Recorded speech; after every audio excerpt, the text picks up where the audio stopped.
For young people who identify as LGBTQ+, coming out could literally mean risking the roof over their head.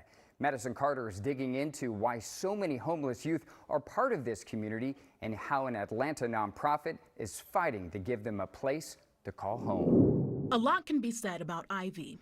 Is there anything you want to ask me? But under the right conditions, there's beauty in the climb. I grew up in Thomasville, Georgia. 22-year-old Ivy became part of the 40% of homeless youth that identify as LGBTQ when she made the decision to uproot from southern Georgia weeks ago. I had family issues when it came to knowing who I was, and they didn't like the way I was because I didn't live up to their expectations of how they wanted me to be. Homelessness also is not just people we see out in tents. Homelessness also looks like when you are couch surfing or you don't have a stable environment because home is unsafe, because you don't feel comfortable and you have to hide who you are. Like many, she left home with just a tendril of hope for a better life. I ended up getting kicked out. I ended up sleeping in parks and like the streets and stuff, and it wasn't a good place for me.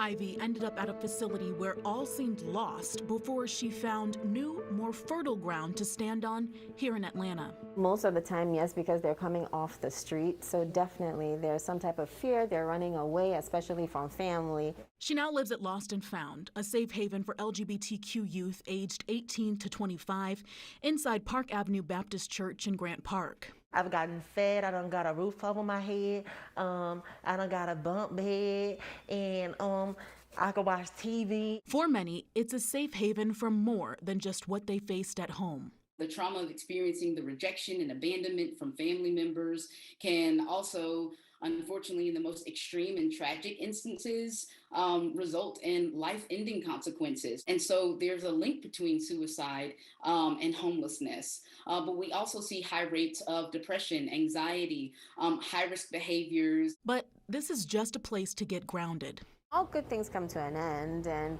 it'd be nice if it was a forever home, but unfortunately, we have to, get them off their feet. A lot of people over here has gone through some things, and they come over here to be able to learn how to cope and try to deal with it to have a better life. Lost and Found helps youth find their way home, sometimes for the very first time. There's a common term in LGBTQ communities called chosen family.